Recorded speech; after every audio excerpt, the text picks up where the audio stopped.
व्यथा कमी करण्यासाठी हे रामकथा। जीवनातील दुःखाच्या वजाबाकीचं साधन म्हणजे श्री रामकथा।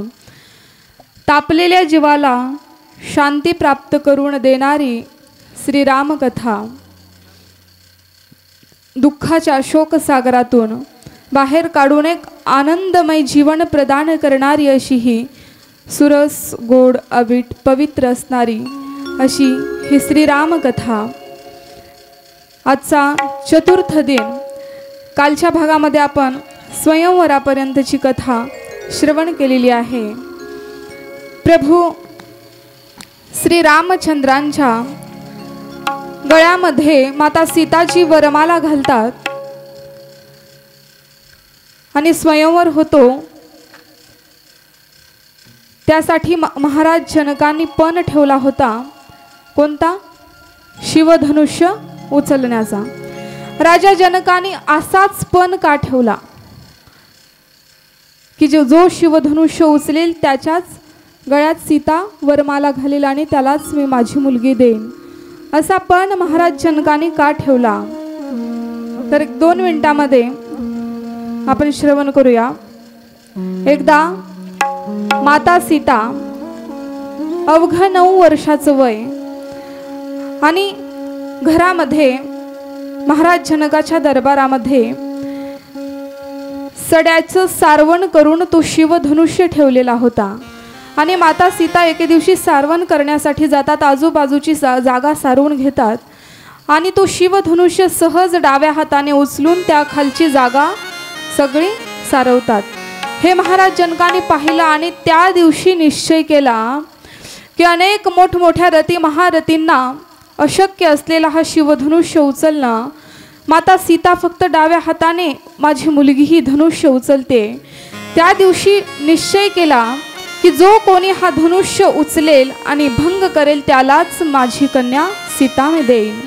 आणि म्हणून राजा जनकाने पण केला। प्रभूंचं स्वयंवर झालं आणि माता सीता प्रभू श्री रामचंद्रांच्या गळामध्ये जी वरमाला घालतात ती पुष्पाची माला नव्हती,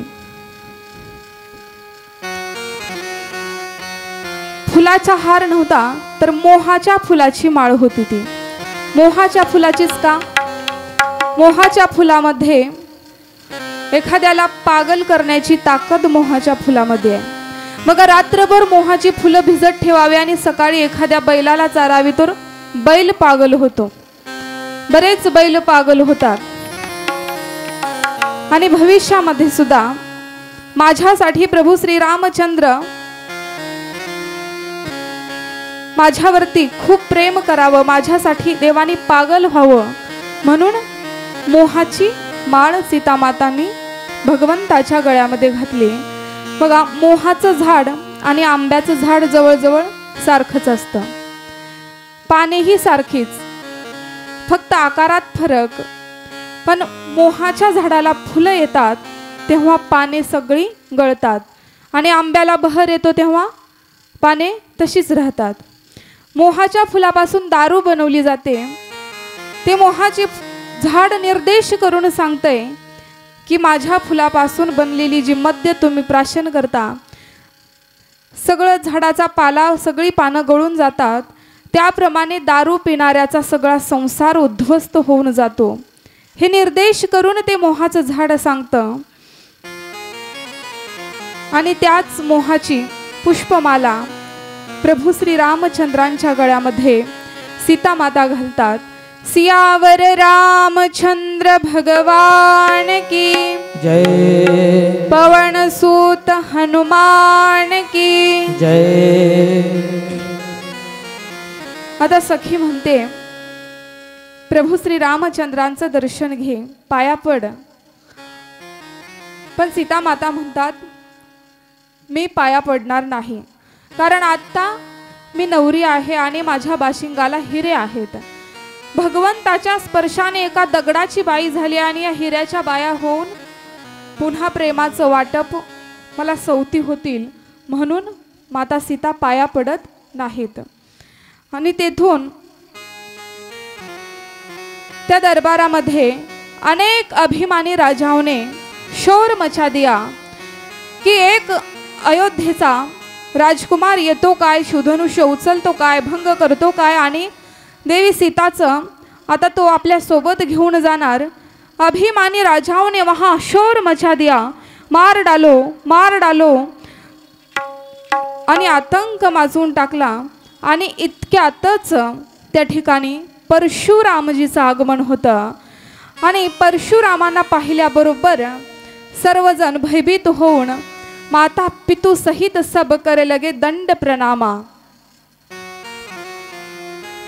आपल्या पूर्वजांची आठवण करून, पूर्वजांचं नामस्मरण घेऊन ते आपल्या परशुरामांना सगळे अभिमानी राजे घाबरून दंड प्रणाम करू लागले। कारण बैलासारखे पुष्ट खांदे आहेत, ज्याच्याकडे पाहावं त्याला वाटावं आपलं मरण जवळ आले असे आरक्त नयन क्रोधित दृष्टी असे परशुरामजी।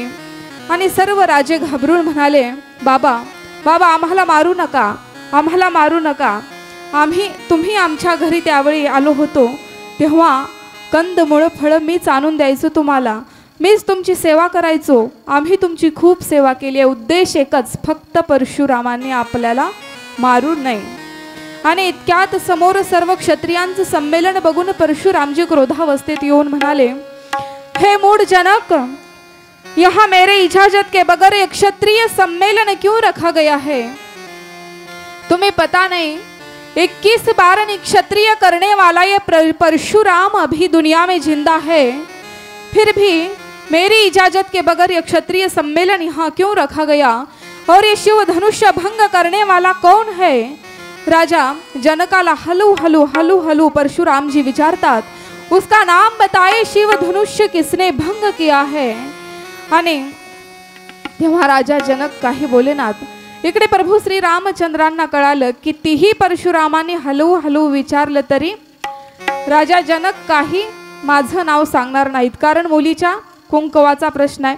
परशुरामाचे क्रोधित नयनांपासून, क्रोधित दृष्टीपासून कोणी वाचू शकणार नाही, म्हणून प्रभू श्री रामचंद्र स्वतः पुढे येतात आणि प्रभू म्हणतायत, जिसने धनुष्य तोड़ा है हो एक दास तुम्हारा। हे परशुराम जी, ज्याने हा धनुष्य भंग केलाय तो तुमचा एखादा दास असेल, तुमचा एखादा भक्त असेल।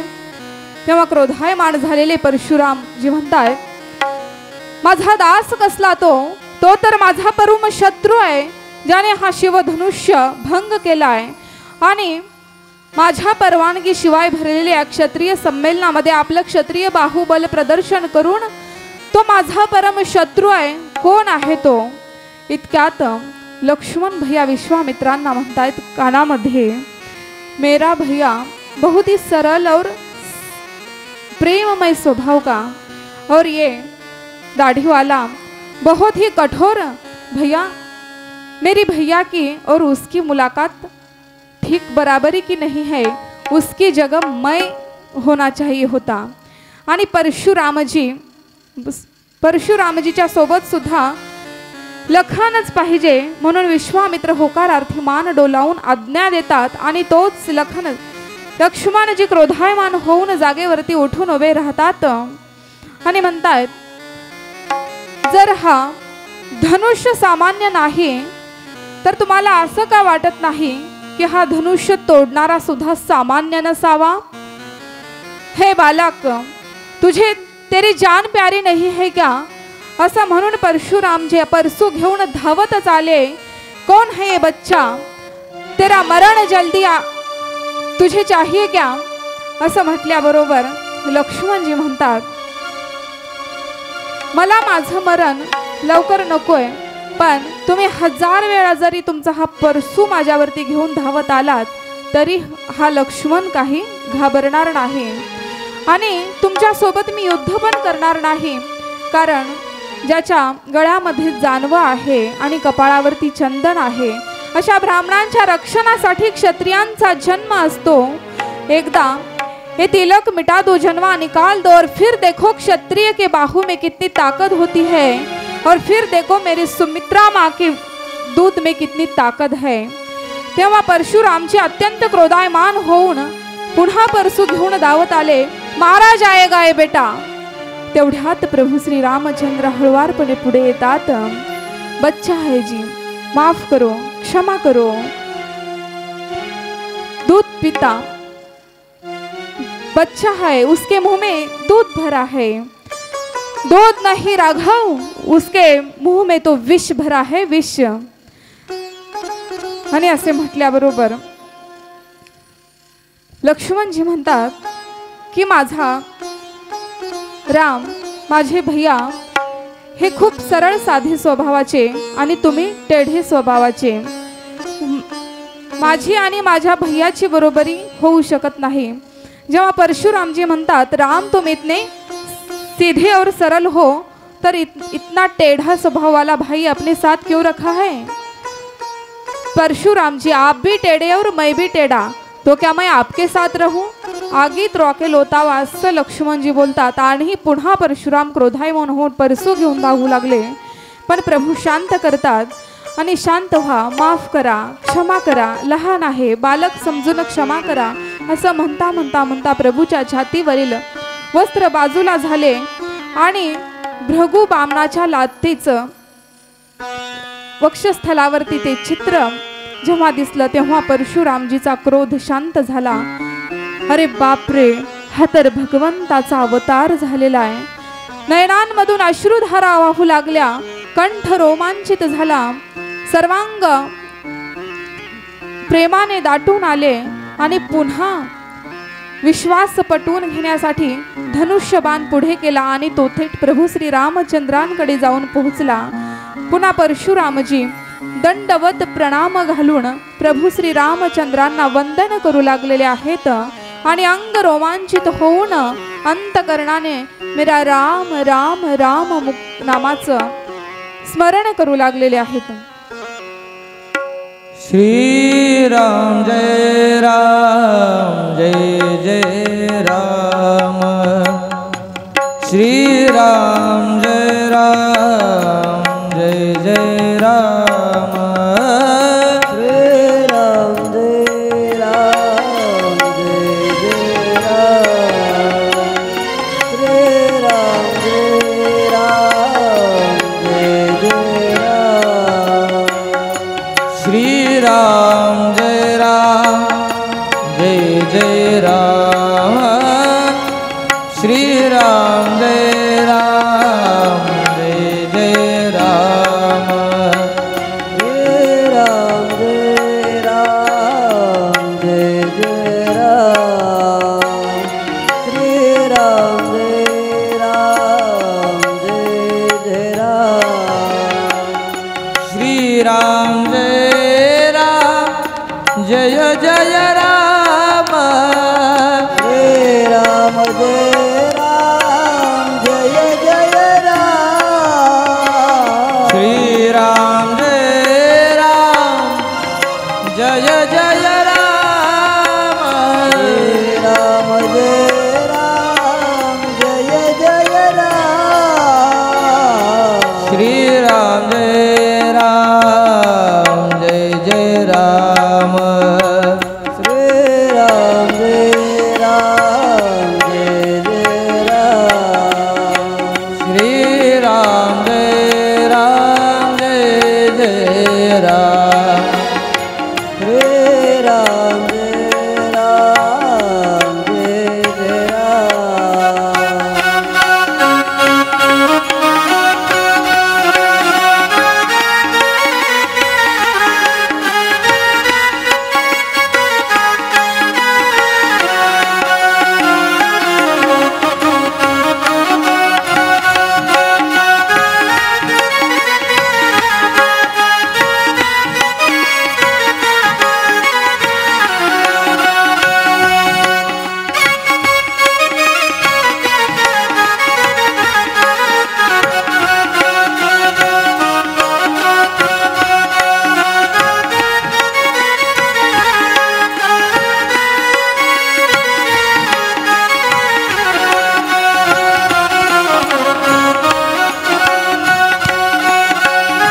राम जय राम जय जय राम श्री राम जय राम जय जय राम श्री राम जय राम जय जय राम श्री राम जय राम जय जय राम श्री राम जय राम जय जय राम श्री राम जय राम जय जय राम श्री राम जय राम जय जय राम ओ श्री राम जय राम जय जय राम श्री राम जय राम जय जय राम हरि श्री राम जय राम जय जय राम श्री राम जय राम जय जय राम जय जय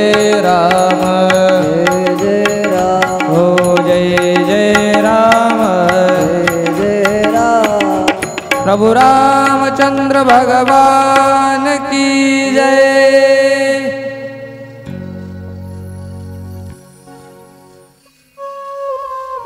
ज्यांना संपूर्ण सृष्टी ज्यांची दृष्टी पाहून घाबरते असे परशुरामजी आज प्रभू श्री रामचंद्रांना दंडवत घालतायत आणि पुन्हा पुन्हा वंदन करतायत। इकडे सिंहासनावरती आरूढ असलेले महाराज जनक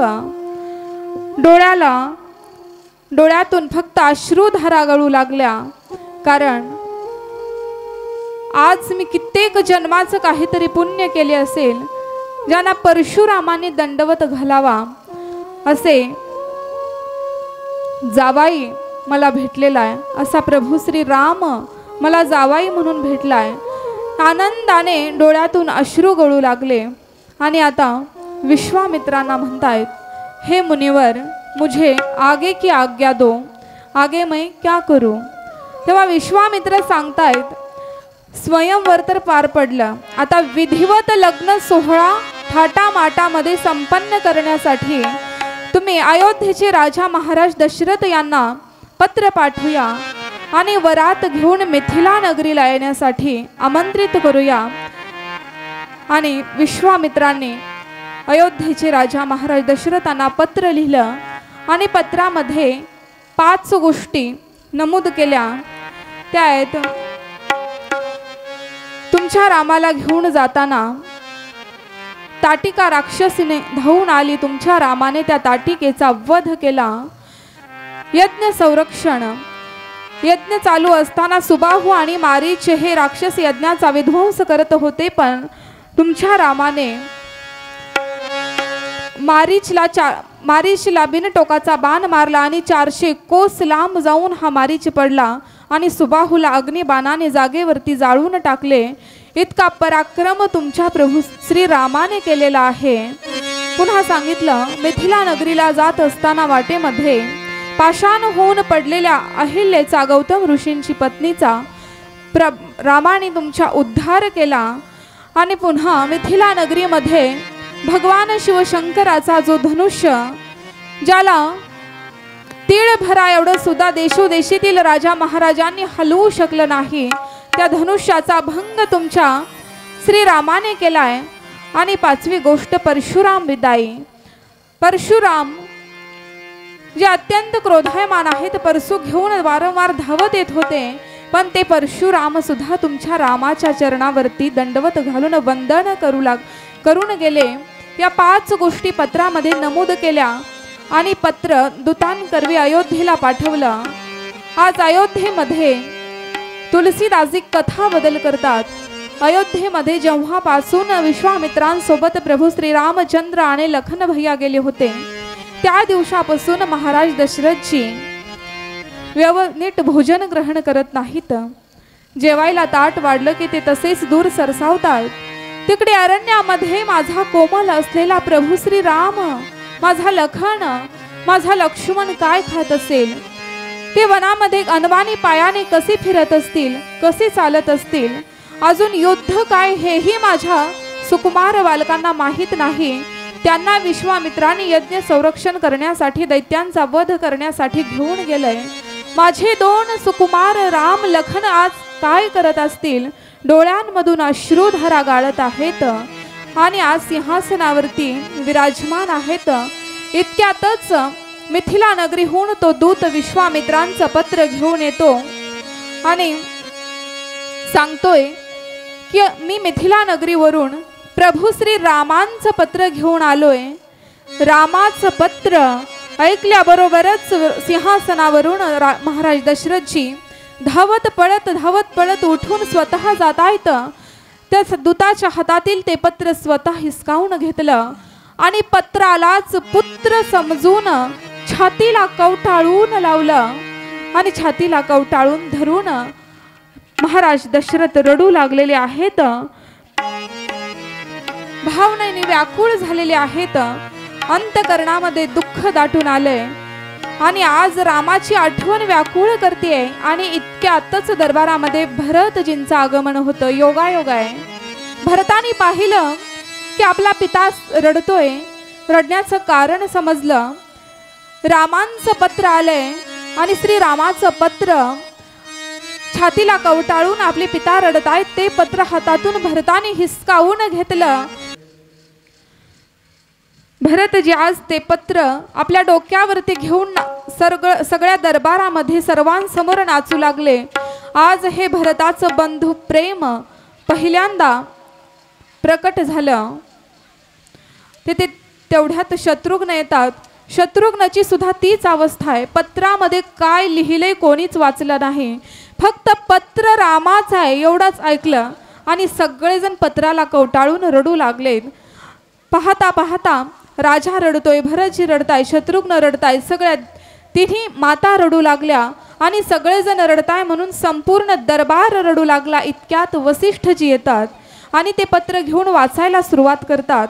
तेच त्या 5 गोष्टी जेव्हा वसिष्ठजींनी 5 गोष्टी वाचल्या, ताटिकावध, यज्ञ संरक्षण, धनुष्यभंग, परशुराम विदाई आणि श्रीरामाचा अहिल्या उद्धार, या गोष्टी वाचून श्रीरामांचा वसिष्ठजींना खूप कौतुक वाटलं, गर्वाने छाती भरून आली की माझा शिष्य इतका शौर्यवान निघाला। आणि राजा दशरथजींच्या डोळ्यातून अश्रुधारा गळू लागल्या, पुत्राच्या आठवणीने आणखीनच व्याकुळ झाले आणि पुन्हा शेवटची ओळ वाचली की मिथिला नरेश राजा जनकांनी सांगितलंय की अयोध्येवरून तुम्ही 4 कुमारांना घेऊन वरात घेऊन मिथिला नगरीला या। आणि झाली वरातीची तयारी सुरू। 4ही घोड्यावरती 4ही भाऊ बसलेले आहेत, राम, लक्ष्मण, भरत, शत्रुघ्न आणि 2 घोड्यांवरती राजा दशरथ, एका घोड्यावरती वसिष्ठ जी आहेत, सुमंत प्रधान आहेत आणि सोबत सर्व सैनिकांना घेऊन वरात मिथिला नगरीकडे अयोध्या नगरीवरून वरात निघाली। आणि वरातीला अनेक शुभ शकुन झाले। त्या शकुनांना सुद्धा वाटलं की आज साक्षात ब्रह्माचा बाप वरात घेऊन निघालेला आहे, आपल्याला सुद्धा पवित्र व्हायची हीच वेळ आहे, हीच संधी आहे। उजव्या भागाच्या शेतात असलेले कावळे दिसले। बघा, आपण कुठल्याही शुभ कार्याला जाताना ते कार्य 100% सक्सेस होणार, यशस्वी होणारच, हे जर कसं कळायचं असेल तर या अख्खा रामायणातील या एवढ्या गोष्टी लक्षात ठेवा की काय शुभ शकुन कोणते। आपण जाताना उजव्या भागाच्या शेतामध्ये जमिनीवरती खाली काळीवरती बसलेले कावळे दिसणे। दुसरी गोष्ट सांगितली मुंगूस दिसणे। इतके शुभ शकुन श्रीरामांची वरात अयोध्येहून घेऊन मिथिला नगरीकडे जाताना घडले। शीतल, मंद आणि सुगंधित 3 प्रकारचा वारा आहे। डोक्यावर पाण्याने माठ घेऊन चाललेली महिला आणि सोबत तिच्या कडेवरती बाळ असणे, हे म्हणजे दुधात साखर आहे। आणि तिसरी लोवा म्हणजे कोल्ह दिसणं, हा सुद्धा शुभ शकुन आहे। सुरभी सन्मुख शिशु पिलावा, पाजत गायीने समोर येणं, हरणाचा कळप डावीकडून उजवीकडे येणं, डाव्या भागाच्या वृक्षावरती कोकिळ पक्षाचं बसून गायन करणं, सन्मुख आई दधीन रुमिणा, दही विकणारी महिला समोर येणं, मासे विकणारा कोळी दिसणं आणि हातात वेदाचं पुस्तक घेऊन चाललेला ब्राह्मण दिसणं, इतके सगळे शुभ शकुन आज वरातीला आलेले आहेत आणि हे शुभ शकून जर दिसले तर आपलं सुद्धा काम 100% पूर्ण होणार. फक्त वशिला नसावा शकुनांचा. नाहीतर कुठे निघालं की एखादी मावशी आहे, एवढा पाण्याने माठ घेऊन चाला आणि सोबत कडेवरती बाळ घ्या, 500 रुपये देतो, असा शुभ शकून नाही. अचानकपणे अनावधानाने घडलेला प्रकार तो शुभ शकून आहे. आणि वरात ही मिथिला नगरीच्या जवळ जवळ येऊन पोहोचली. राजा जनकांनी त्यांना नाश्त्याची सोय केली. काय? दधीन चिवडा, उपीट नाही, पावभाजी नाही, मिसळ नाही, आताप्रमाणे नाही. हा चिवडा आणि दही नाश्ता कधीपासून आहे? त्रेता युगापासून वरातीचा नाश्ता चिवडा आणि दही. आणि महाद्वारावरती वरात आली. तेच महाद्वारावरती महाराज दशरथजींना पाहून राजा जनक उठून धावत वेगाने पळतायत त्यांचं वंदन करण्यासाठी. आणि तितक्याच चपळाईने राजा दशरथांनी त्यांना उचलून धरला आणि गळ्याला मिठी मारली आहे. आणि राजा जनक म्हणतायत, आप तो पुत्र के पिता हो और मैं कन्या का पिता. पुत्र के पिता का अधिकार बड़ा होता है. तेव्हा महाराज दशरथांनी काय उत्तर दिलं? मैं तो आपके दरवाजे का एक भिखारी हूँ, याचक हूँ. आप तो दाता है और मैं दान लेने के लिए आपके द्वार पर आया हूँ. बघा, मुलीच्या वडिलांनी सुद्धा स्वतःला काही कमी समजण्याचं कारण नाही. कारण आपण दान करतोय आणि कन्यादान हे जगातील सर्वात श्रेष्ठ दान आहे. कन्यादानाचं पुण्य अनुपम मिळतं. आणि हे ऐकल्याबरोबर राजा जनकाच्या डोळ्यातून अश्रुधारा गळू लागल्या. अशा माणसांसोबत माझ्या मुलीची सोयरीक जमतीये याचा आनंद अश्रू जनकांना आवरेनात. आत आले, सर्वांचा पाहुणचार केला. आणि आता शतानंदजी वसिष्ठांकडे येतात आणि वसिष्ठजींना सांगितलं, आमच्याकडे 4 कन्या आहेत आणि तुमच्याकडे 4 राजकुमार. मग एकाच मंडपात 4ही भावांचं 4ही कन्यांसोबत एकदाच उरकून टाकलं तर? सीतेला एक बहीण आहे उर्मिला आणि महाराज जनकांना एक भाऊ कुशकेतू आणि कुशकेतूला 2 कन्या आहेत, मांडवी आणि श्रुतकीर्ती. रामांसोबत सीतेचं लग्न तर हे तर अगोदरच निश्चित आहे. आणि लक्ष्मणाला उर्मिला द्यावी, शत्रुघ्नाला श्रुतकीर्ती द्यावी आणि भरताला मांडवी द्यावी आणि एकाच मंडपात 4ही लग्न उरकून टाकावे. 2 बुवांनी येथे जुळवण्याचं काम केलं. आणि थाटामाटामध्ये अयोध्या नगरीमध्ये 4ही भावांचा विवाह संपन्न झाला. 4 राजकुमारांचा 4 राजकुमारींसोबत विवाह संपन्न झाला. काही दिवस अयोध्येमध्ये असेच गेले. आणि जेव्हा लग्न झाल्यानंतर, विवाह संपन्न झाल्यानंतर भोजनासाठी सर्वजण बसले. भोजनाची पद्धत मागे कशी होती? खाली बसून सर्वांना वाढणे. आता काय निघाली? Buffett system. बफे सिस्टीम तशी चांगली आहे कारण माणसालाही वाढणाऱ्यालाही वेळ नाही आणि जेवणाऱ्यालाही वेळ नाही. पण लग्न लागेपर्यंत मंडपातला पाहुणा कसा दिसतो? कोट्याधीश पाटील घरात उठून पाणी घेत नसेल, पण मंडपात आलं की बफे सिस्टीम मध्ये भातवाड, चपातीवाड, मला ती जिलबी. ही भोजनाचा कार्यक्रम खाली बसून चाललाय. आणि थट्टा करण्याचा हक्क मुलीकडच्यांना असतो. सीता मातेच्या सखी थट्टा करण्यासाठी पंक्तीमध्ये येऊ लागल्या. आणि एक सखी आली आणि प्रभू श्रीरामांना म्हणते, तुमच्या वडिलांचं नाव काय? राजा दशरथ. राजा दशरथांच्या वडिलांचं नाव काय? महाराज आज. आज म्हणजे काय? अज म्हणजे ज्याचा जन्मच नाही, म्हणजे तुमच्या आजोबाचा जन्मच झाला नाही. आणि तुम्ही तर प्रभू श्रीराम ज्याला जन्म नाही ना मृत्यू नाही, जन्माशिवाय जो अवतार धारण करतो, मग मधून हा दशरथ आलाच कुठून? सगळा हास्य कल्लोळ उठला. इतक्यात दुसरी सखी आली. ती थोडी आगाऊ होती. ती म्हणाली, प्रभू, मी ऐकलंय की तुमच्या अयोध्येमध्ये महिला प्रसाद खाऊन पुत्र जन्माला आणतात. प्रभूंना लक्षात आलं हा तर आपलाच प्रकार आहे. इथपर्यंत कशी वार्ता कळाली? तेव्हा प्रभू ही चपळाईने म्हणतायत, मी ऐकले की मिथिला नगरीमध्ये तर महिलांना प्रसाद खाण्याची सुद्धा काही एक गरज नाही. धरणीतून मुली जन्माला येतात. सखी पंक्तीतून पळूनच गेली. अशी थट्टा मस्करी करत करत करत काय एवढाच आग्रह, थट्टा मस्करी करत भोजन पाहुण्यांनी जास्त घ्यावं. आनंदामध्ये 2-3 दिवस या अयोध्या मिथिला नगरीमध्ये पार पडतात. आणि आता एके दिवशी राजा दशरथजी म्हणतात, मी सुद्धा अयोध्येचा महाराज, तिकडे राज्यकारभार पाहायचा आहे. असे किती दिवस आता इथे राहावे? आता राजा जनकांना सांगा. महाराज शतानंदजी जवळ सांगतायत की राजा जनकाला जाऊन आम्हाला पाठवणी करण्याचा, आम्हाला निरोप द्या म्हणून असं वार्तालाप सांगा. एवढी पोहोचवा. आणि महाराज शतानंदजी जेव्हा राजा जनकांकडे येतात आणि एवढंच सांगितलं की महाराज दशरथ निरोप मागत आहेत. हे ऐकल्याबरोबर सिंहासनावरती राजा जनक उठून बसले. नयनांमधून अश्रुधारा गळू लागल्या. निरोप. आता महाराज दशरथ का एकटे जाणार? सोबत माझ्या 4ही मुलींना घेऊन जाणार. एकदाच माझी सीता, माझी उर्मिला, माझी मांडवी, माझी श्रुतकीर्ती, 4ही मुली माझ्या सासरी निघून जाणार. पुन्हा अश्रू गाळतायत. शतानंदजी म्हणतात, मुलीचा जन्म असतोच त्यासाठी.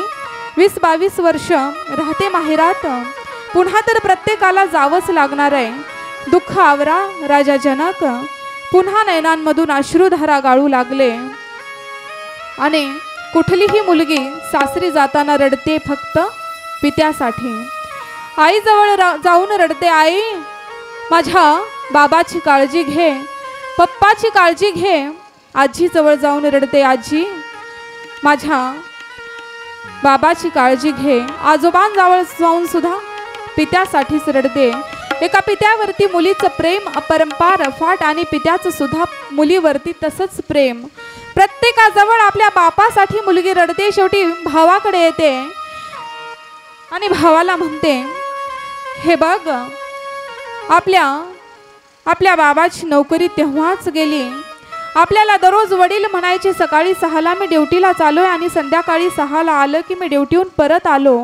पण तुला माहिती आहे का, मी कॉलेजला जात असताना पाहिलंय की आपला बाप एसटी स्टँडवरती हमाली करत असायचा. आणि हमाली करून करून करून त्यांनी आपल्याला जगवलंय, हा परिवार सुखी ठेवलाय. हे एक लक्षात ठेव, तू कधीच आई वडिलांना दुजेपणा भाव देऊ नकोस. ताई, तुझी शपथ घेऊन सांगतो, मी माझ्या आई वडिलांना कधीच आपल्या आई वडिलांना दुखवणार नाही. अरे तुझा विश्वास आहे रे दादा, पण गेल्या वर्षीच तुझं लग्न झालंय. पत्नीच्या बहकाव्यामध्ये येऊन मी म्हणते की आई वडिलांना त्रास देऊ नकोस, आई वडिलांचं मन दुखवू नकोस. आपल्या आई वडिलांनी आपल्यासाठी खूप कष्ट सहन केलंय, खूप दुःख सहन केलंय. अशी मुलगी प्रत्येकाजवळ रडते पित्यासाठी. आणि तो पिता सुद्धा उभ्या आयुष्यात कधीच रडला नसेल, कधीच मान वाकली नसेल. तो बाप सुद्धा आयुष्यात एकदाच रडतो, ती म्हणजे मुलगी सासरी जाताना. आणि आज जनकांची तीच अवस्था झाली आहे. संपूर्ण मिथिला नरेश राजा जनक आहेत, पण आज आपली मुलगी सासरी पाठवताना हृदयामध्ये कंठ दाटून आलाय. नयनांमधून अश्रू गळू लागलेले आहेत आणि कंठ रोमांचित झालाय. आणि इकडे सीता माता, उर्मिला, मांडवी, श्रुतकीर्ती सर्वजण आपल्या आईकडे सुनैना मातेचे दर्शन घेण्यासाठी जातात. तेव्हा आई सांगते, चौघींचीही तीच अवस्था आहे. चौघींच्याही नयनांमधून अश्रुधारा गळतायत, चौघीही रडू लागले आहेत. हे बघ सीता, आयुष्यामध्ये असे रडण्याचे, असे हसण्याचे काही दिवस येतात. काही क्षण दुःखाचे असतात, काही क्षण सुखाचे. पण लक्षात ठेव, उभ्या संसारामध्ये जर सुख आलं तर हसत सर्वांना सांग, पण दुःख आलं तर एकटीच दरवाजा आत लावून ते दुःख हंबरडा फोड, पण बाहेर जाऊन दुःख समाजासमोर व्यक्त करू नकोस. पतीच्या सुखामध्ये सुख मान, पतीच्या दुःखामध्येच दुःख मान. पतीची जी अवस्था असेल त्यामध्येच राहण्याचा प्रयत्न कर. आणि पती धर्म नव्हे दुजा, पती धर्म हाच सत्य धर्म मानून पतीची आयुष्यभर सेवा कर. असा उपदेश माता सुनैना, खूप सुंदर उपदेश आणि गुह्य उपदेश चौघींना केलेला या रामायणामध्ये माता सुनैनाचा उपदेश खूप सुंदर आहे.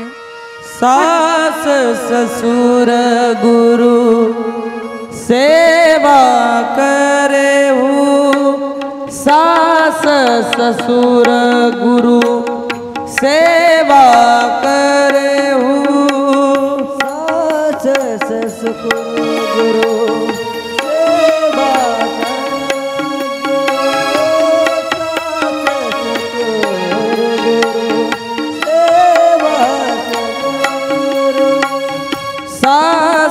ससुर गुरु सेवा करेहु, सास ससुर गुरु सेवा करेहु, सास ससुर गुरु सेवा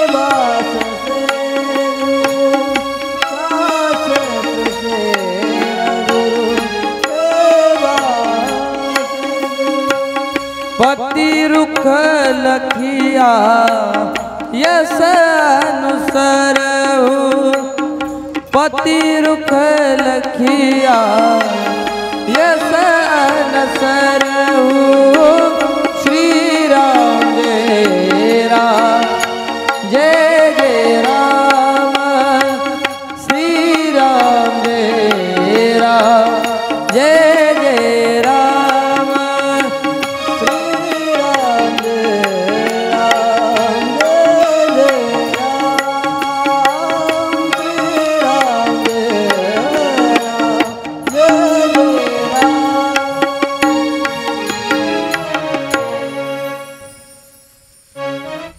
माता सुनैना यांना सुद्धा आज दुःख अनावर झाले. चारही लेकींना सासरी जाताना निरोप देताना आज दुःख दाटून आले. नयनांमध्ये अश्रू आहेत, पण तरीही माता सर्व लेकींना उपदेश करते की एक लक्षात ठेवा, सासू सासऱ्यांची सेवा आयुष्यामध्ये कधीच विसरू नका. आपल्या सासू सासऱ्यांनाच आई वडील मानून त्यांची आता इथून पुढे तुमचे माता आणि पिता राजा दशरथ, देवी कौशल्या, देवी कैकेयी, देवी सुमित्रा, मनापासून त्यांची सेवा करा. हाच नारीचा खरा धर्म आहे. आणि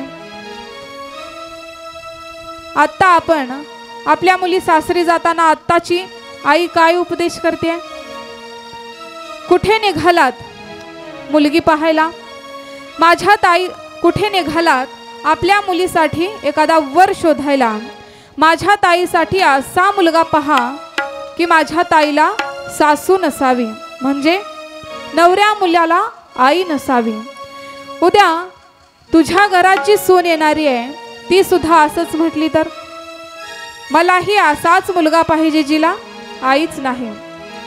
बरं, सासरी जाताना जर चुकून आहेच तर निरोप उपदेश काय करतात? म्हातारी उठण्याच्या अगोदर आपण पण उठायचं नाही, निवांत झोपून राहायचं. अगोदर तिला उठ, पुन्हा आपण उठायचं. सगळं बाहेरची झाडलोट सगळी कामं म्हातारीलाच करायला लावायची. आपण घरातला स्वयंपाक सगळं करायचं. बरं, स्वयंपाक केलं तर धुणं भांडे बरोबर सासूला करायला लावायची. सगळ्या कामाचा ओझं एकटं घेऊ नकोस अजिबात. अर्धी कामं तिला, अर्धी कामं आपण. नाहीतर अशी सवय लागते. पुन्हा आत्तापासून जर बसून राहायची सवय लागली तर अशीच लागते. असा उपदेश आत्ताची माता करताय, म्हणून तर संसार उद्ध्वस्त होत आहे. माता सुनैनाचा उपदेश आपल्या लेकींना प्रथम सांगते, पती धर्म नव्हे तुझ्या, आणि दुसरा सास ससुर की सेवा मत भूलना. गुरुजनांचा आदर कर. जीवनामध्ये येणाऱ्या प्रत्येक स्थितीला सामोरे जा, हसत हसत सामोरे जा. संसारामध्ये कितीही दुःख आलं तरी सासरच्या मंडळीमध्ये मिळून मिसळून राहा. त्यांच्या सुखात सुख, त्यांच्याच दुःखात दुःख माना. आता इथून पुढचं आयुष्य आपलं सासरच्यांची सेवा करण्यामध्ये समर्पित करून टाका. इकडे महाराज दशरथजी चारही कुमारांना राम, लक्ष्मण, भरत, शत्रुघ्न चौघांना सांगतात की जाऊन सुनैना मातेचे दर्शन घेऊन या, राजा जनकांचे दर्शन घेऊन या. चारही जावाई सासू सासऱ्यांचे दर्शन घेऊन आता इकडे सर्वजण निरोप देण्यासाठी जमलेला समाज आहे. प्रत्येकाच्या डोळ्यामधून अश्रू गळतायत. बघा, अजूनही गावगाड्यामध्ये काय किंवा कुठेही एखादी मुलगी जर सासरी जात असेल, काहीच नातं नसताना, आपल्याला महिला वर्गाला तर खूपच अनुभव असेल, आपण कुठल्याही लग्नाला गेलं, जर नवरीची ओळख पण नाही तरी सुद्धा ती सासरी जाताना आपोआप डोळ्यातून पाणी गळतं. तशी आज मिथिला नगरीमध्ये प्रत्येकाचीच अवस्था झाली आहे. सगळी मिथिला नगरी आज निरोप देताना रडतेय. राजा जनकांची अवस्था तर खूप दुःखजनक झालेली आहे. अश्रू अनावर झाले. सुनैना माता पुन्हा पुन्हा आपल्या मातेकडे पाहून चारही लेकी मातेकडे पाहतात. पुन्हा बसण्यासाठी ठेवलेल्या पालक्यांकडे पाहतात. पाय 2 पावले पुढे सरसावतात, पुन्हा मागे परतून पाहतायत. पुन्हा 2 पावले पुढे सरसावतायत, पुन्हा मागे परतून पाहतायत. कारण कन्या सासुऱ्यासी जाय, मागे पुन्हा पुन्हा परतोनी पाहे. कन्या सासुरासी जाये, कन्या सासुरासी जाये, कन्या सासुरासी जाये, कन्या सासुरासी जाये. मागे परतोनी पाहे, मागे परतोनी पाहे. तैसे झाले माझा जीवा, तैसे झाले माझा जीवा, तैसे झाले माझा जीवा. मागे परतोनी पाहे, मागे परतोनी पाहे. तैसे झाले माझा जीवा, तैसे झाले माझा जीवा, तैसे झाले माझा जीवा. प्रभु रामचंद्र भगवान की जय. इकडे संपूर्ण मिथिला नगरी सर्व वातावरण उदास झालेले आहे. आणि महाराज जनकांना आता महाराज दशरथजी प्रणाम करतायत आणि वचन देतात की मी तुमच्या चारही मुलींना येथून माझ्या सुना म्हणून घेऊन जात नाही, तर माझ्या लेकीच म्हणून येथून घेऊन जातोय. तुम्ही काहीच काळजी करू नका. तिथे अयोध्या नगरीमध्ये ज्याप्रमाणे मिथिला नगरीमध्ये चारही लेखी तुमच्या आनंदाने राहिल्यात, त्याप्रमाणे अयोध्या नगरीमध्ये सुद्धा आम्ही त्यांचा सांभाळ तसाच करू. पुन्हा राजा जनकांच्या डोळ्यांतून अश्रू गळू लागले आणि सर्वांना निरोप देऊन पुन्हा सर्वजण अयोध्या नगरीकडे मार्गक्रमण करू लागले. महाराज दशरथ, राम, लक्ष्मण, भरत, शत्रुघ्न, माता सीता, उर्मिला, मांडवी, श्रुतकीर्ती, वसिष्ठजी आणि संपूर्ण अयोध्येचा आलेला वराती म्हणून आलेला संपूर्ण जनसागर, संपूर्ण सगळेजण अयोध्या नगरीकडे मार्गक्रमण करू लागले. आणि इकडे महाराज जनक महाद्वारावर अजूनही तसेच निश्चेष्ट उभे आहेत. मागून माता सुनैना आवाज देतात, किती वेळ असेच महाद्वारावरती वाट पाहत त्यांची उभी राहणार. आता आपण वाटी लावलंय, त्या अयोध्येला गेल्या आहेत, त्या परत येणार नाहीत. तुम्ही आता तरी आत या. महाराज जनक महाद्वारात थांबतायत. त्या महाद्वारापासून संपूर्ण आजूबाजूचा परिसर पाहून म्हणतायत, याच अंगणामध्ये माझ्या चारही मुली खेळायच्या. माझी सीता मला दिसते, माझी उर्मिला मला इकडून आल्यासारखे वाटते. माझी मांडवी श्रुतकीर्ती धावत येऊन पिताश्री पिताश्री पिताश्री म्हणून हाक देत आहेत. तो आवाज माझ्या कानात अजून तसाच निनादतोय. पुन्हा अश्रुधारा गाळू लागले. 3 दिवस झाले तरी राजा जनकांनी अन्न ग्रहण केलं नाही. इतका दुःखामध्ये इकडे मिथिला नगरीमध्ये आहेत. आणि तिकडे ज्याप्रमाणे नाण्याला 2 बाजू असतात, एक आड असलेली मिथिला नगरी आज उदास वातावरणामध्ये आहे आणि पलीकडे असलेली अयोध्या नगरी मात्र सर्वजण आनंदामध्ये आहेत. वरात आलेल्या 4ही सुनांचं महाद्वारावरती 3ही माता, देवी कौशल्या, देवी कैकई, देवी सुमित्रा, 3ही माता येऊन महाद्वारावरती येऊन त्यांचं स्वागत करू लागल्या. आणि संपूर्ण अयोध्या नगरी विश्वामित्रांनी आणलेल्या या 4ही भावांसोबत 4ही सुनांना अयोध्या नगरीमध्ये आणले. आज संपूर्ण अयोध्या नगरी आनंदाने प्रभूंचे स्वागत करत आहे आणि आनंदाने नाचत आहे. स्वागतम रामा सुस्वागतम रामा स्वागतम रामा सुस्वागतम रामा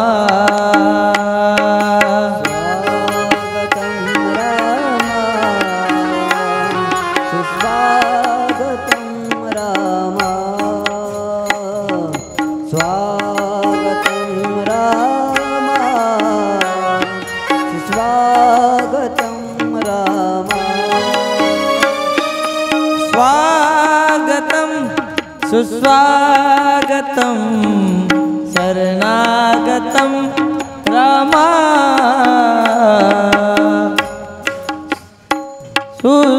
सुस्वागतम शरणागतम रामा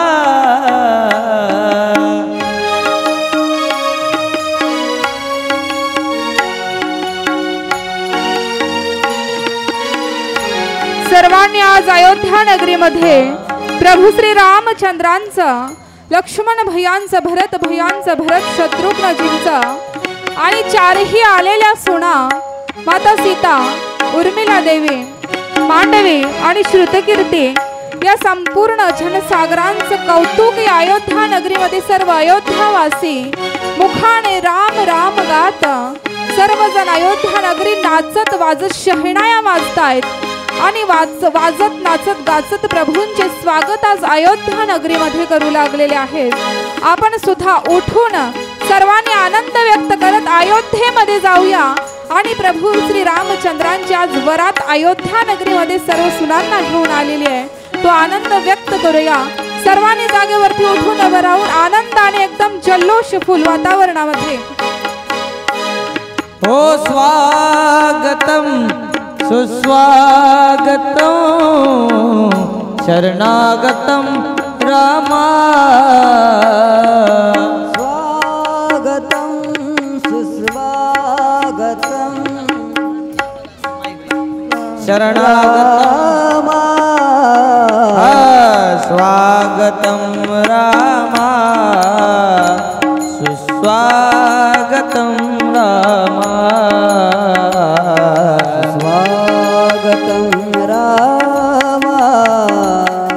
स्वागतम रामा स्वागतम रामा सुस्वागतम रामा सुस्वागतम रामा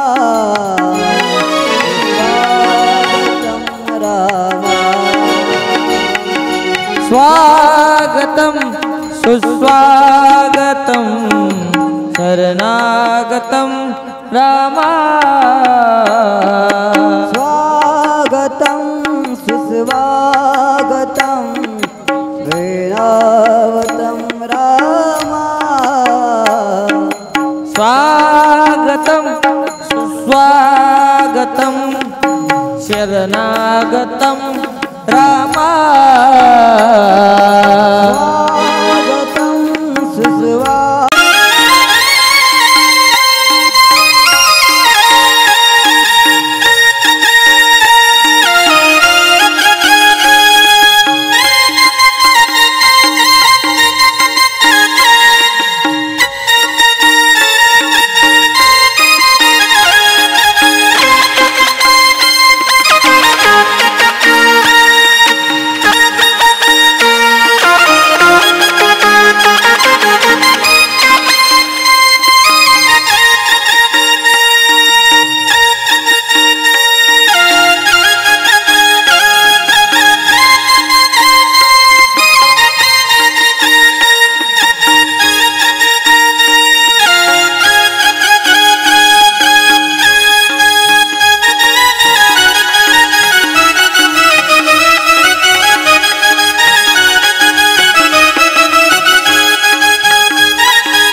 राधे राधे राधे राधे राधे जय श्री राम जय श्री राम जय श्री राम जय श्री राम जय श्री राम जय श्री राम जय श्री राम जय श्री राम जय श्री राम जय श्री राम जय श्री राम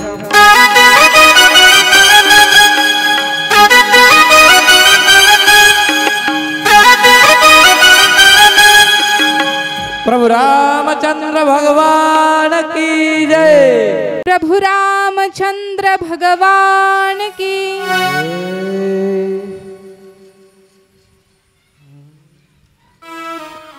अयोध्या नगरीमध्ये सर्वजण भगवंताच्या येण्याने आनंदित आहेत. सर्व अयोध्या नगरी इकडे हर्षोल्लासित आहे. आणि काही दिवस जातात. राजा जनकांनी हत्ती भेट दिले होते. पण हे हत्ती या अयोध्येमध्ये येऊन काही गवत खाईच नात. इकडे आता राजा दशरथजींना प्रश्न पडला की नित्याप्रमाणे दररोज जर हे हत्ती गवत खात नाही तर हे हत्ती जगतील कसे. म्हणून राजा दशरथांनी राजा जनकांना पत्र पाठवलं. मिथिला नरेश महाराज जनक जी को अयोध्यापति महाराज दशरथ जी का प्रणाम. आपने जो हाथी दहेज रूप में अयोध्या में दिए हैं वो हत्ती अयोध्या का घास नहीं खाते. इसलिए हमें चिंता है कि यह कैसी जीवित रहेंगे. तेव्हा हे वाचून मिथिला नरेश राजा जनकांनी पत्र पाठवलं कि आप चिंता मत कीजिए महाराज. जब तक ये हाथी अयोध्या में जीवित है तब तक उनका घास मिथिला से भेजा जाएगा. कारण हे हत्ती मिथिला नगरी मधील आहेत आणि त्यांना माहिती आहे की आपल्या मिथिलातील कन्या अयोध्येमध्ये दिलेल्या आहेत आणि सासरचं गवत हे हत्ती खाणार नाहीत. इतके निष्ठावंत माणसं प्राण्यांचा सोडा आज सुद्धा गावगाड्यांमध्ये आपण पाहिलं तर मुलीच्या घरचं सासरच्या घरचं पाणी सुद्धा जुनी माणसं पेत नाहीत. कारण माहेरच्यानी फक्त द्यायचं असतं आणि सासरच्यानी घ्यायचा असता असं शास्त्र आहे. पण आता त्याचा फारच अतिरेक वाढलाय. घ्यायचंय तर फक्त येऊ द्या, माहेरच्याने फक्त देतच राहायचं. प्रभु रामचंद्र भगवान की जय, पवन सूत हनुमान की जय. काही दिवस जातात. बघा, परमात्म्याचं लग्न मार्गशीर्ष शुद्ध पक्षामध्ये झालं. मार्गशीर्ष महिना म्हणजे आपल्या भाषेत डिसेंबर.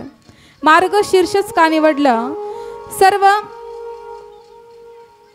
मासांमध्ये मार्गशीर्ष महिना ही भगवंताची विभूती आहे. मार्गशीर्षो मासोयम पुरुषोत्तमः म्हणून मार्गशीर्ष महिना निवडला.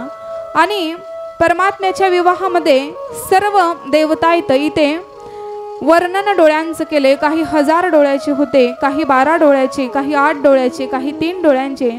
1000 डोळ्याचा इंद्रदेव आहे, 8 डोळ्याचा ब्रह्मदेव, 3 डोळ्यांचा महादेव आणि बाकी सगळे 2 डोळ्यांचे असे वराती. आणि इतक्यात ब्रह्मदेव आला आणि ब्रह्मदेव रुसला, मला स्थान दिलं नाही. नारदांनी सांगितलं की कुठे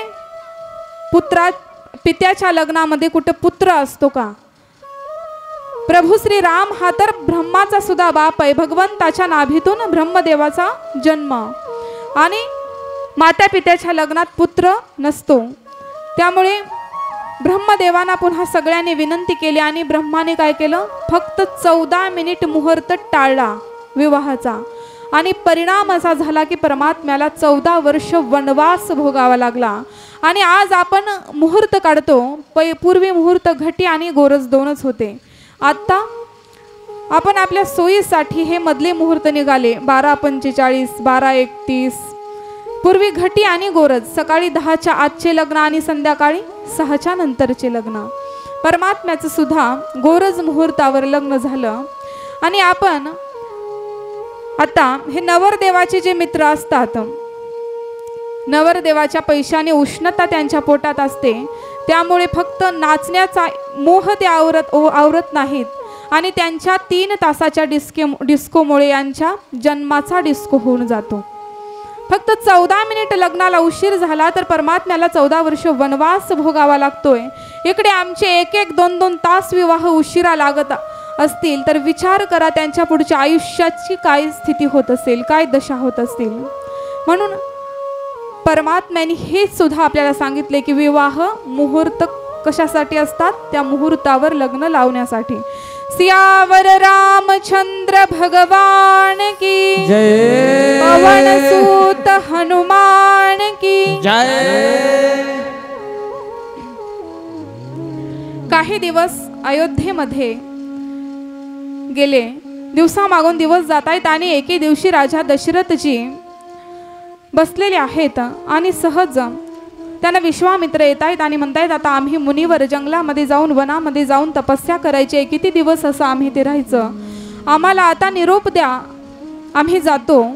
आणि इतक्यात विश्वामित्रांना राजा दशरथ म्हणतायत, हे मुनीवर, मला माझं अंतर्मन सांगतंय की राजा आता तुझं मरण जवळ आलंय, त्यामुळे मी मेल्यानंतर सुद्धा माझ्या असेच येत जात रहा आणि माझ्या द्वारावरती येऊन माझ्या पुत्रांना संस्कार द्या.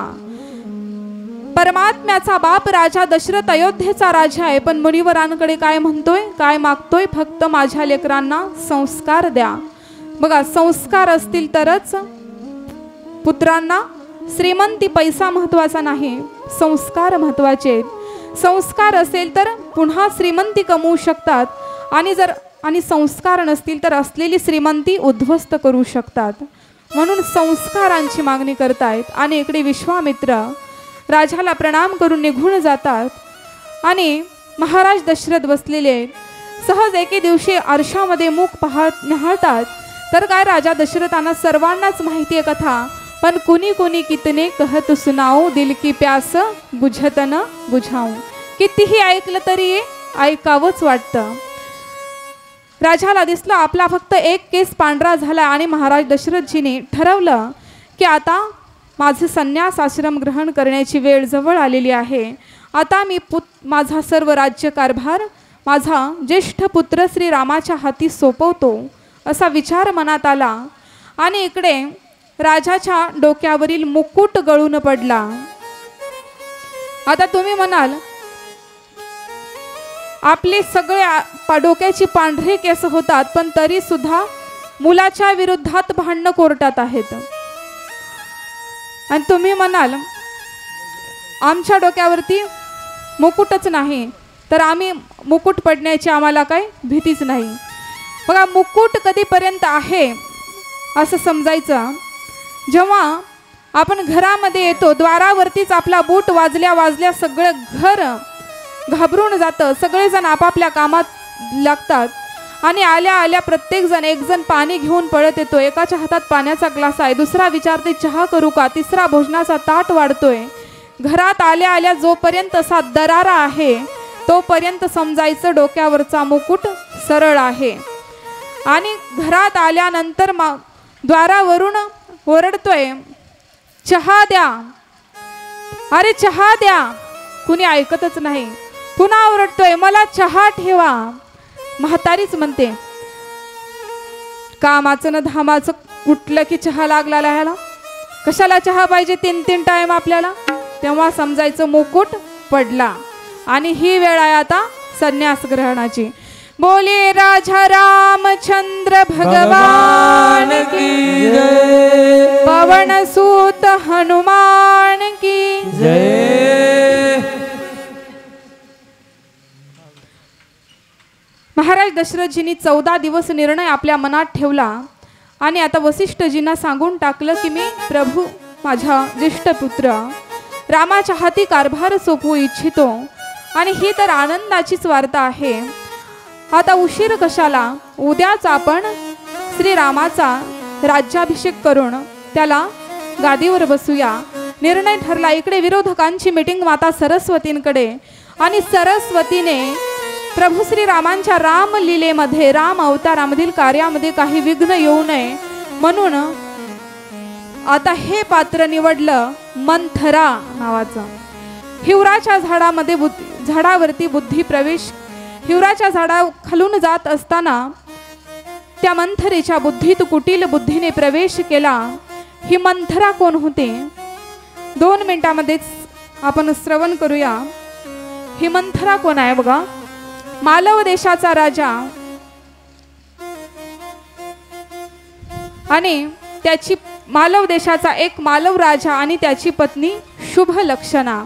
त्याला एक पुत्र आहे युधाजित नावाचा, आणि या युधाजितची बहीण आहे ही कैकई. शुभ लक्षणा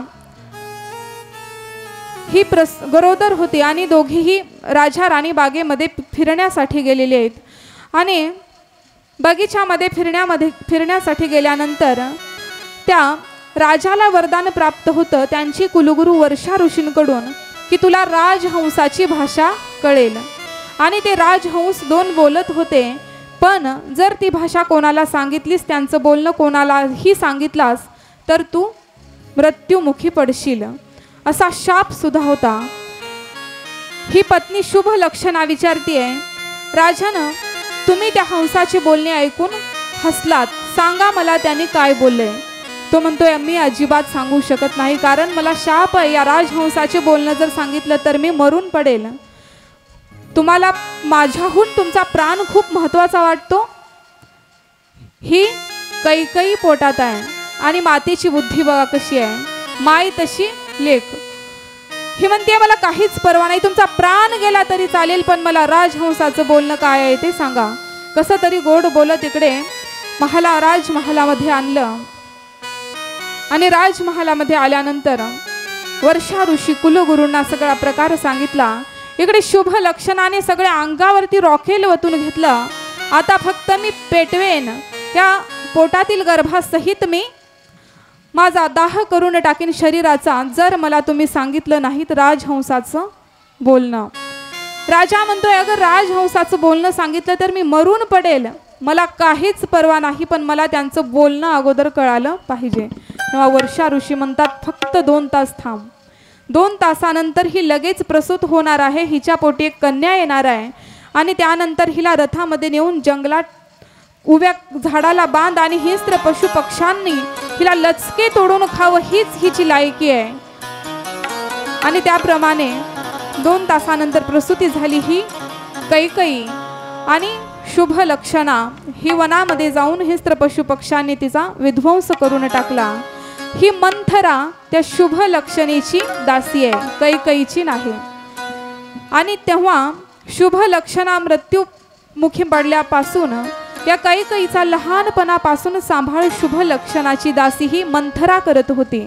मग जेव्हा कैकईचं लग्न राजा दशरथजींबरोबर झालं तेव्हा या कैकईने आपल्या पित्याकडे एकच विनंती केली, हे पिताश्री, माझा लहानपणापासून माझ्या आईची मला कमी भासू दिली नाही या मंथरेने, मला दुसरं काहीच नको, मला मंथरा माझ्यासोबत भेट म्हणून द्या. आणि ही आली इकडं मंथरा भेट म्हणून इकडे राजा दशरथजीची कड लावायला. बोलिए प्रभु रामचंद्र भगवान की जय, पवन सूत हनुमान की जय. मंथरेच्या बुद्धीत कुटील बुद्धीने हिवराच्या झाडातून सरस्वतीने कुटील बुद्धीचा प्रवेश घडवला आणि ही इकडे दरबारात येऊन चक्कर येऊन पडते.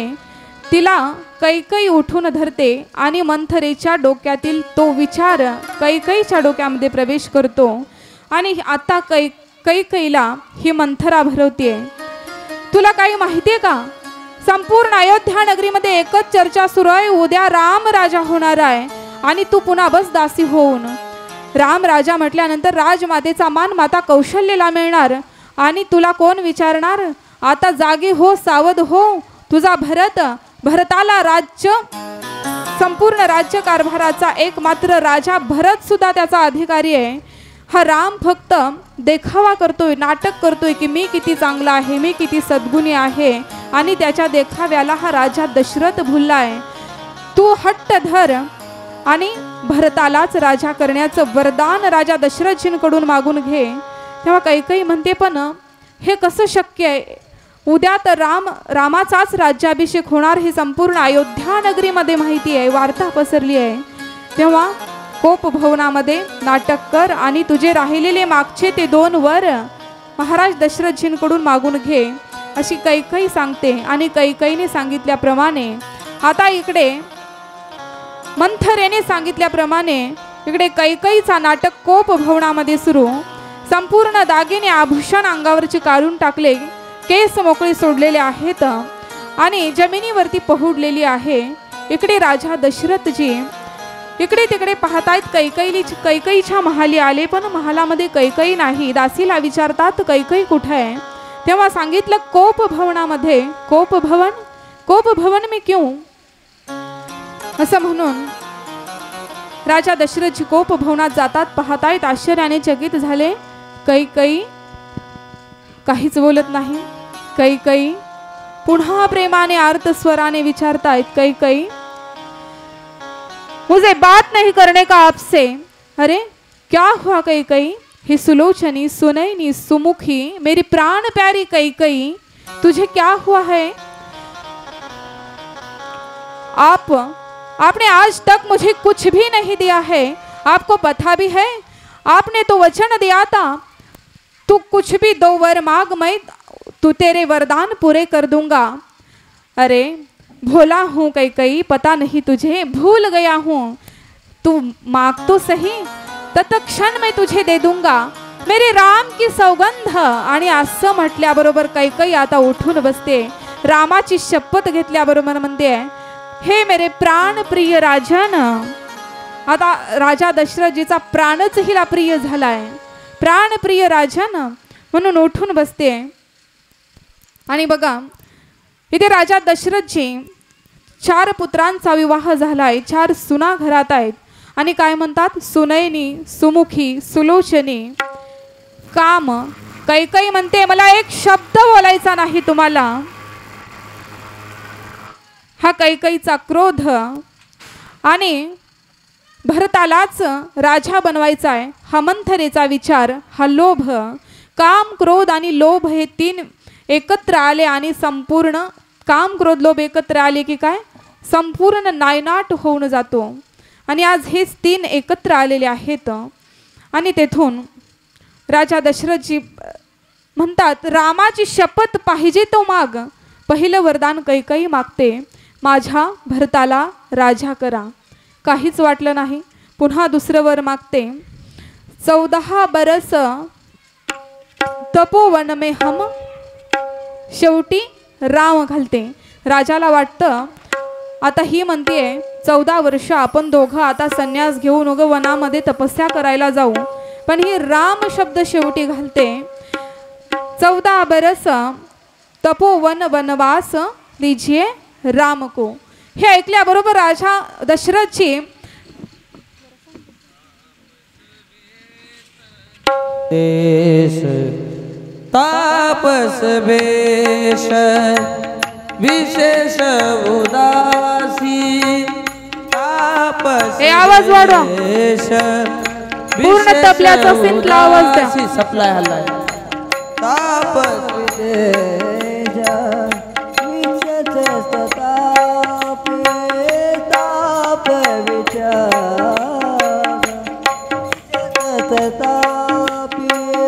14 बरस राम बनवासी.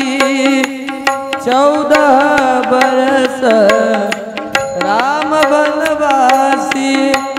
जय सिया राम. जय जय राम.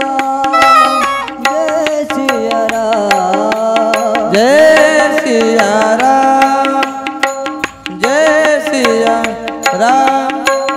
जय सिया राम. प्रभु रामचंद्र भगवान की जय. तापस वेश विशेष उदासी. 14 बरस राम बनवासी. 14 वर्ष श्रीरामाला वनवास द्या. आणि असे म्हटल्याबरोबर राजा दशरथ मूर्छित येऊन पडतात. काय माझा राम, रामाची शपथ घेऊन सांगितलंय आणि रघुकुल नीती तर अशी आहे, वचन प्राणों से प्यारे है. आणि आता धर्म संकटात राजा अडकला आणि आता काय करावं. इकडे पाहता पाहता सुमंत प्रधान प्रभू श्री रामचंद्र वसिष्ठजी सर्वजण राजा दशरथजींना शोधतायत, पण महाराज कुठेच सापडत नाहीत. प्रभू श्री रामचंद्र आणि सुमंत प्रधान कैकईच्या महालात जात आहेत. तर काय राजांचा डोईवरील मुकुट खाली पडलेला आहे. महाराज दशरथ मूर्छित येऊन पडलेले आहेत. काय झाले कोणाला समजना. कैकेयीला विचारले असता कैकेयी प्रभू श्री रामाला म्हणते, रात्रीपासून काय झाले काय माहित, फक्त राम राम राम रामच म्हणत राजा इथे झोपलेला आहे. तेव्हा जवळ जाताच राजा दशरथजींकडून कळतं की प्रभू श्री रामाला 14 वर्ष वनवास भेटलाय. तिथून आनंदाने प्रभू कौशल्या मातेकडे येतात. सर्व प्रकार सांगितला, देवी सुमित्रेला सांगितला. इकडे हे कळाल्याबरोबर माता सीता धावत येतात आणि सीता मातेने सांगितलं, मी सुद्धा प्रभूंच्या सोबत 14 वर्षासाठी वनवासाला येईन. सीते तू येऊ नको, स्वरामध्ये अनवानी पायाने चालावं लागतं, वल्कल धारण करावी लागतात, खूप कठीण वनवास आहे, तू तर खूप नाजूक आहेस. नाही प्रभू, वल्कल म्हणजे काय, झाडाच्या साली. मी कन्या कोणाची आहे, धरती मातीची, आणि धरती मातीचे हे झाड तर पुत्र आहेत, नात्याने माझे भाऊ आहेत. हे वल्कल परिधान करताना मी असं समजेन की माझ्या भावाने मला दिवाळीला मोठ्या प्रेमाने घेतलेली साडी आहे. प्रभू मला काहीच, तुमच्या सुखामध्ये सुख, तुम्ही जिथे जिथे राम तिथे सीता, मी येणार. निरोप कसला माझा घेता, जेथे राघव तेथे सीता, जेथे राघव तेथे सीता.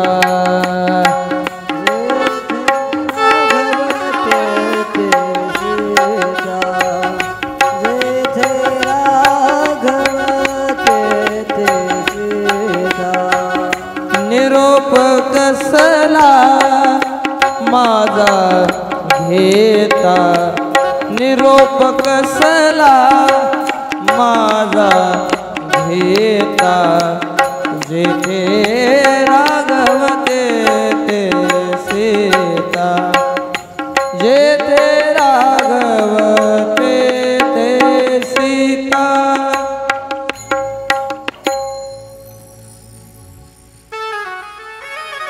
जेथे प्रभू श्री राम तेथेच सीता असेल.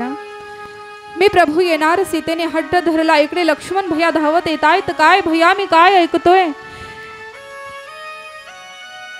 एका स्त्रीच्या बहकाव्यामध्ये येऊन राजा दशरथजीने आपल्या पित्याने प्रभूला 14 वर्षासाठी वनवासाला पाठवले आणि त्या भरताला राजा करायचंय म्हणतायत. पण मला काही माहित नाही प्रभू, तुम्ही जर माझा राम भैया जर वनवासाला जाणार असेल तर मी सुद्धा तुमच्या सोबत येणार. आणि लक्ष्मण भैया आणि माता सीता प्रभू श्री रामचंद्र तिघेही निघालेले आहेत. तिकडे कैकई धावत येते. हा राज्य कारभाराचा मालक कोण आहे? भरत. तुम्ही हे राजसी वस्त्र कशासाठी परिधान केलायत? ही सुद्धा भरताची. ही काढून भगवी वस्त्र संन्यासी वस्त्र दिले. तिघांनीही ते वस्त्र परिधान करून आता राम वनवासासाठी निघालेला आहे. इकडे पुढे प्रभू श्री रामचंद्र, मागे लक्ष्मण, मागे सीता माता येत आहेत. तितक्यात सुमित्रा माता धावत धावत येते. लखन लखन सुनो. जाते जाते उर्मिला को तो बता दो. उर्मिला म्हणून हाक मारल्याबरोबर ती रडतच धावत बाहेर पडत येते. तू का रडतेस म्हटल्याबरोबर सांगितलं, मी रात्रीपासून प्रभू श्री रामचंद्रांचं आणि माझी बहीण सीताचं चित्र रेखाटलंय. सिंहासनावरती राम सीता विराजमान झालेली आहेत. संपूर्ण अयोध्या नगरी आनंदात प्रभूंचं स्वागत करते असं सुंदर चित्र रेखाटलंय. आणि जसाही तुम्ही आता उर्मिला म्हणून क्रोधायमान अवस्थेत हाक दिली, त्याबरोबर माझ्या चित्रावरून ब्रश फिरला आणि संपूर्ण रात्रभराची मेहनत वाया गेली आहे. आणि लक्ष्मण सांगतायत तेच झालंय. आता राम राजा नाही तर आम्ही तिघेही वनवासाला निघालेलो आहोत. सुमित्रा माता म्हणतायत, लखन सपने में भी ईर्षा मत लाना. अब आज से अपने भैया को और भाभी को माता पिता समझकर उनकी सेवा करना. आणि तेव्हा लखन म्हणतायत, माँ ईर्षा ईर्षा कैसी होती है? और तुम कहती को ईर्षा सपने में आती है. मुझे बताओ सपना कब आता है? नींद लगने पर बेटा. तो आज मैं प्रतिज्ञा करता हूँ माँ, मैं 14 साल तक एक भी क्षण नींद नहीं लूंगा.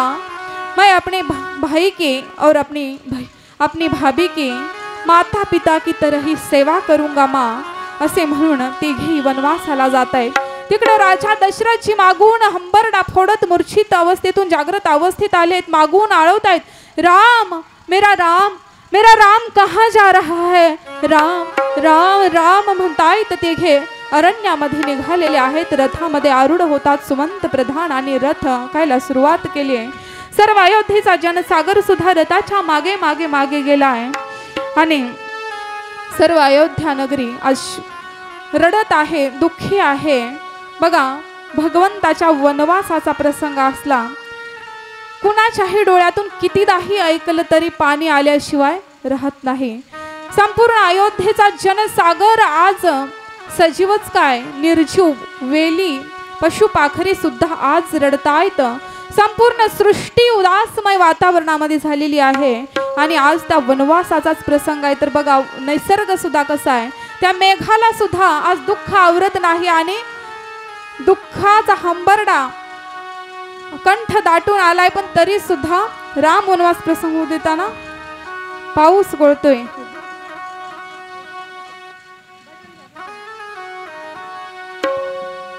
राम राम राम राजा राम राम राम राम राम राम राजा राम राम राम. सर्वजण दुःखी होऊन मुखाने राम राम राम म्हणू लागले. इकडे मागून राजा दशरथ मेरा राम म्हणतोय. माता कौशल्य धावत पळत येते. माझा प्राणप्रिय पुत्र माझा राम माझा राम म्हणते. आणि प्रत्येक अयोध्या नगरी राम म्हणते. राम राम राम राजा राम राम राम. राम राम राम राजा राम राम राम राजा राम राम राम राजा राम राम राम. हो राम राम राम राजा राम राम राम राजा राम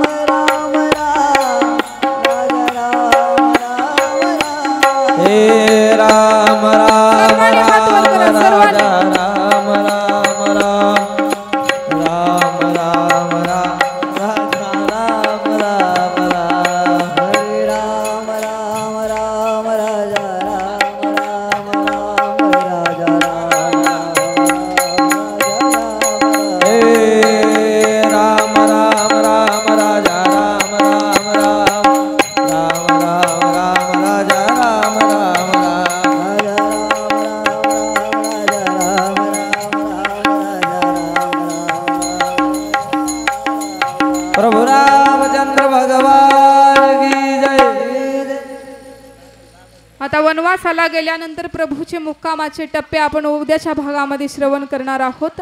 उद्या सर्वांनी ठीक 2ला या. आता लवकर आपण आरती करूया. त्या मेघाला सुद्धा प्रभू वनवासाला निघाले, दुःखच आवरेना. सर्वांनी जागेवरती उठून उभे राहा. 2 मिनिटात